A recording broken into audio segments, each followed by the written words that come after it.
ஆமா, தெரியாத அளவிற்கு வரிய போடுகின்றான். கட்ட தவறியவர்களை பிடித்து ஆமா சிறையிலே அடைத்து வைத்து சித்திரவதை பண்ணி கொண்டிருக்கின்றான். இதுல தப்பித்தவங்க நினைக்கிறாங்க, கொடுங்கோல் அரக்கனின் கொடை நிழலில் வாழ்வதை விட கடும் புலிவாலும் காரணம் சென்று வடிந்து விடலாம். ஏன் கொலைத்தனம்? 55 சித்தர்கள் ஒன்றாக இருக்கிறோம். ஆமா, அவன் ஒருவன் தான் நம் மீது படைத்து வைக்கிறான். ஆமா, ஒரே ஒரு ஆளு நாம் அவன் மீது படைத்து சொல்லுவோம். அதான் சரி. வெற்றியை கண்டால் நாட்டேறலாம், தோல்வியை கண்டால் காட்டுக்கு சென்று விடலாம். ஆமா, திரும்ப வீட்டுக்கு வந்துடலாம். இப்படியாக மற்ற நாட்டு மன்னர்கள் எல்லாரும் அவனோடு போர் தொடுத்து சண்டைக்காக வருகின்றார்கள். குதிரைகளினுடைய குளம்படி ஓசையை காதிலே கேட்டான். நினைக்கின்றான், எல்லா நாட்டு மன்னர்களும் நம்மோடு வந்து எதிர்த்து சண்டைக்கு வந்து விட்டார்களே, இவர்களோடு எதிர்த்து சண்டையிட வேண்டுமே. ஆனால் நம்மிடத்திலே இப்போது அண்ணன் இல்லை, தம்பி இல்லை,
எதிர்த்து வந்த பகைவர்களோடு சண்டையிட வேண்டுமே. ஆனால் நம்மிடத்திலே இப்போது அண்ணன் இல்லை, தம்பி இல்லை, உற்றார் வெற்றார் உறவினர்கள் யாருமே இல்லையே இறைவா. நான் இப்போது என்ன செய்வேன் கடவுளை? கோட்டையை சுற்றி சுற்றி வர்றான் பாருங்க. அந்த நேரத்திலே அவனுடைய கண்களுக்கு ஒரு சுரங்கமானது தெரிகின்றது. ரகசிய சுரங்கம். ஆமா, இது ஏது சுரங்கம் தெரியுமா? அந்த காலத்திலே, அதாவது மன்னராட்சி காலத்திலே மற்ற நாட்டு பகைவர்கள் எல்லாரும் எதிர்த்து சண்டைக்கு வந்து வெற்றி பெற்று விட்டால் கொண்டாட்டம் தான்.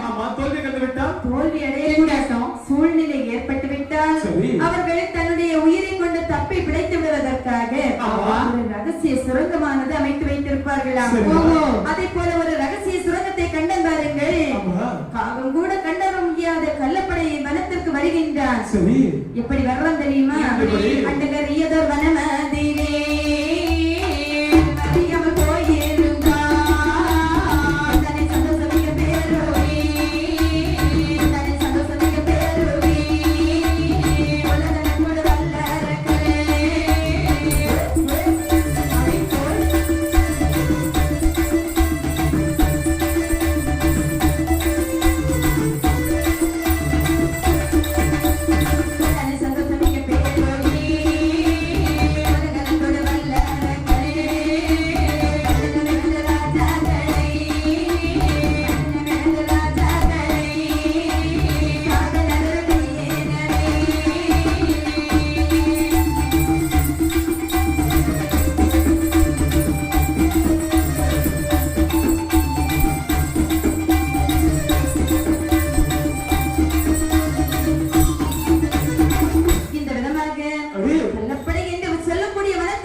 பெருமூச்சு விடுறான். ஆமா, இனிமேல் நம்ம எதிர்த்த பகைவர்களை பார்க்கிறேன் வருகை.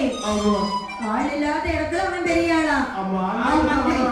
மனதிலே நினைக்கின்றார்கள் அரக்கன், நம்மை எதிர்த்து வந்த பகைவர்களை கொண்டு அவர்களை வென்று இந்த நாட்டை மீண்டும் நாமல் அரசாட்சி செய்ய வேண்டும்.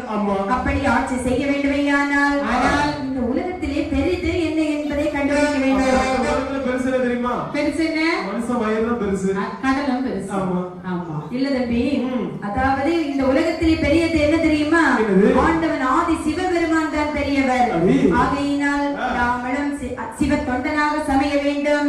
தவத்தை செய்து சிவத்தை கண்டு வரத்தை வாங்கி நாமளும் இந்த ஜகத்தை ஆட்சி செய்ய வேண்டும். அதுதான் சரி என்று மனதிலே எண்ணிய பத்மாசுரனாகிய வல்லரக்கன் தவம் செய்வதற்கு தகுந்த கோலம் கொள்ளுகின்றான். எப்படி தெரியுமா? ஆடை நீக்கி அணிகள் நீக்கி ஆடை நீக்கி அணிகள் நீக்கி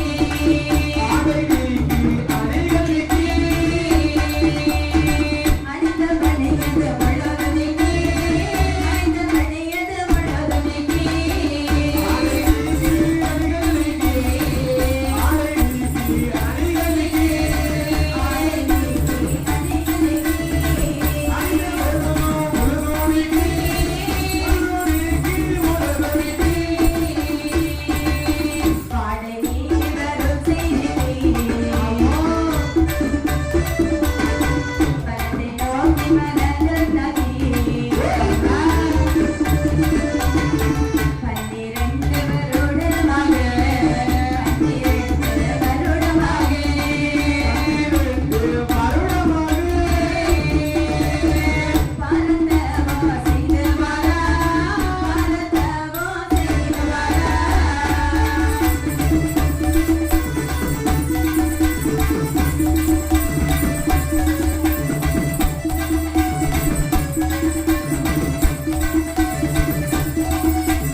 அறுகோணால் ஒரு பீடம் அமைத்தான். அதற்கு மேல் தன்னுடைய வாளாயுதத்தை ஓட்டுகின்றான். அதற்கு மேல் நின்று தவம் செய்கின்றான் இந்த வல்லரக்கன்.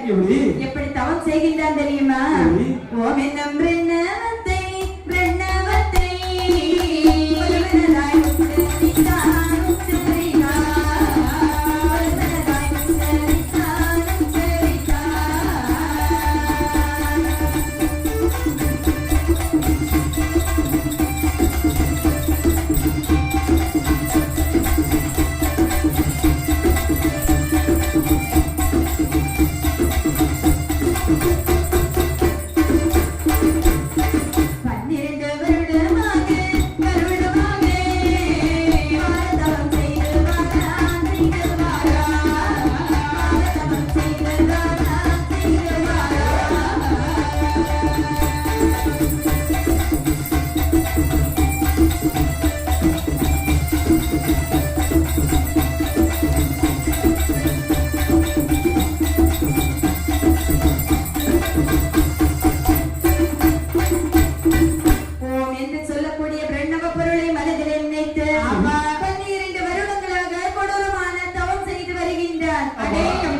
இவனுடைய தவமானது முக்தியடைந்து கைலாசத்திலே அக்கினி சுவாலியாக சுத்தி கொண்டே இருக்கின்றது. அப்போது பகவானும் பார்வதியும் சொக்கட்டான் விளையாடுறாங்க. பகவானுக்கு யானை சின்னம், பார்வதி அம்மாவுக்கு குதிரை சின்னம். ஆமா, இதுல பகவான் தான் என்னைக்குமே வெற்றி பெறுவார். இதுல பார்வதி அம்மாவுக்கு ஒரு சின்ன எண்ணம் என்ன தெரியுமா? என்னைக்குமே பகவான் வெற்றி பெறுகிறாரு, என்னைக்காவது ஒரு நாள் நாமல் ஜெயிக்க வேண்டும் என்று. ஆமா, இப்படி மனதில் எண்ணிக்கொண்டிருக்க சோட்டை போட்டுட்டாங்க. ஆமா, அன்றைய தினத்திலே பகவான் வல்லரக்கனுடைய தவத்தை உற்று நோக்க வழிகாட்டிலே கவனமில்லை. ஐயோ, அந்த நேரம் பார்த்து பார்வதி என்ன செய்கிறார் தெரியுமா? குதிரை எடுத்து யானை மூங்கி அடித்தார். கைகளை வென்று சிரிக்கின்றாள். அவன் ஈதான் பறந்து போகும். ஆமா, அவளுடைய சிரிப்பு எப்படி இருந்து தெரியுமா? ஏழன சிரிப்பு, நக்கல் சிரிப்பு, விக்கல் சிரிப்பு. இப்படி சிரிச்சா பாத்தீங்களா?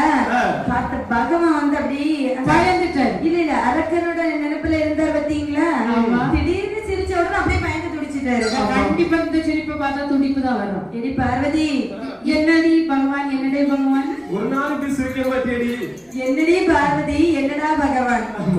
அதாவது கணவனுக்கு கொடுக்கக்கூடிய மரியாதை இவ்வளவுதான். அது பாசத்துல சொல்றது. ஏடி பார்வதி, சுவாமி இப்படி கேவலமா சிரிக்கிறியம்மா, எதற்காக இப்படி சிரித்த?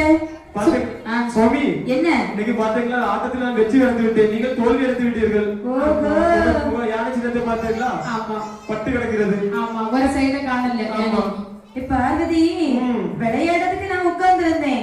ஆனா நான் விளையாட பாத்தியா? இல்ல சுவாமி நான் உங்களை விளையாட பார்த்தேன். இருந்ததுனால நீ தூக்கி யானைக்கு மேல அடிச்சிட்ட. அதுல நான் எப்படி நான் தான் வெற்றி சுவாமி சுவாமி. எப்படி இருந்தாலும் நீங்க நான் தான் வெற்றியா இருக்கு, நீங்க தோல்வி அடைந்து விட்டீங்க. எப்படியோ நீ ஜெயிச்சிட்ட. ஆமா நீங்க தான் வெற்றி. சரி, இன்னைக்காவது நீ ஜெயிச்சிட்டன்னு சொல்லி கொஞ்சம் சந்தோஷப்பட்டுக்கோ, எனக்கு பிரச்சனை கிடையாது. ஆனால் வந்து நான் எதற்காக தோற்று விட்டேன் தெரியுமா? என்னை நினைத்து கள்ளப்படி என்று சொல்லக்கூடிய வனத்திலே இருந்து வல்லரக்கன் என்று சொல்லி வருவன் 12 வருடங்களாக கொடூரமான தவம் செய்து வருகின்றான். அவனுடைய தவமானது முக்தி அடைந்து அவனை காந்தம் போல் கவர்ந்து விட்டது. ஆமா, ஆகையினால் என்னுடைய எண்ணத்தை நான் அங்கே செலுத்தி விட்டேன். விளையாட்டிலே நீ வென்று விட்டாய். அப்படி? சரி பார்வதி, நீ இங்கே உட்கார்ந்துக்க. நான் சென்று அந்த பக்தனுக்கு வேண்டிய வரத்தை கொடுத்துட்டு வர்றேன். நாங்களும் உங்களோட வருகிறோம். பார்வதி, நீ வர வேண்டாம் பெண்ணே. ஏன்? அதாவது இது கைலாசமலை. கைலாசமலை ஒன்றுல சக்திமயம் இருக்க வேண்டும், இல்ல என்றால் சிவமயம் இருக்க வேண்டும். இருட்டுமே இல்லையானா அருள் இந்த கை இருளாகி விடும் பார்வதி. அப்படியான நம்ம 2 பேருமே போக வேண்டாம் சுவாமி. அப்படின்னா வேற யாரை அனுப்பலாம்? அதோ வர்றாரு தொந்தி. முதல் கோட்டை எங்க வர்றாரு எனக்கு தெரியல. அண்ணன் வர்றாரு. அவர்தான் முதல் கோட்டை காவல் நந்தி தேவர். ஆமா, அவரை அழைத்து அனுப்புவோமா? அதுதான் சரி. ஐயா நந்தி தேவரே, இங்கே வாருங்கள். காட்டில் ஒரு வல்லரகன் கண்ணனாய் தவமிருந்து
கொஞ்சம் ஓட்டம் தான். ஆமா, அங்க இங்கமா சுத்துறாரு, இங்க வாங்கி விட்டா வர மாட்டேங்கிறாரு. அவர் கைலாசத்தை சுத்தி பார்த்துட்டு. அப்படியா? சுத்திட்டே தான் இருப்பாரு. ஆமா. ஐயா பெரியவரே, இங்க வாங்க. வந்தேன். எதற்காக கூப்பிட்டேன் தெரியுமா? கள்ளப்படை என்று சொல்லக்கூடிய வனத்திலே வல்லரக்கன் என்று சொல்லி வருவன் என்னை நினைத்து 12 வருடங்களாக கொடூரமான தவம் செய்து வருகின்றான். இப்ப என்ன செய்ய வேண்டும்? அவனை நான் சொன்னதாக இங்கே அழைத்து வர வேண்டும். நீங்க சொன்னதாக அழைத்து வர வேண்டும். ஆமா, நீங்க சொன்னதெல்லாம் சரிதான். ஆனா என் ரூபத்தை பார்த்தீங்களா? ரூபத்தை பார்க்க முடியல சுவாமி. இந்த ரூபத்தோட நான் போக முடியுமா? முடியாது. இந்த ரூபத்தோட போனா என்ன தெரியுமா ஆகும்? என்ன செய்வாங்க? அவ்வளவு என்ன தெரியுமா கேட்பாங்க? கல்ல தூக்கி எறிவாங்க. ஆமா, எங்க போறீங்க எங்க போறீங்கன்னு கேட்பாங்க. அப்படியா? நீங்க சொன்ன நேரமானது தவறிவிடும். ஆகையால் எனக்கு ரூபம் மாற்றார்கள் சுவாமி. அப்ப நந்தி தேவரே, நினைத்த நேரத்திலே நினைத்த கோலத்தை கொள்ளலாம். உங்களுக்கு நான் தந்தேன். அப்படியே ஆகட்டும் சுவாமி. இந்த நந்தி தேவர் அவருடைய ரூபத்தை மாற்றுகின்றார். எப்படி மாற்றுகின்றார்? கொன்றையோடு தும்பை சடை மறைத்தார் நந்தி. கொன்றையோடு தும்பை சடை மறைத்தார் நந்தி. கோலப்புறம் கொண்டு கை எடுத்தார். கொடுமையும் புனோலும் கொடுமையும் புனோலும் அழுவது கை எடுத்தார்.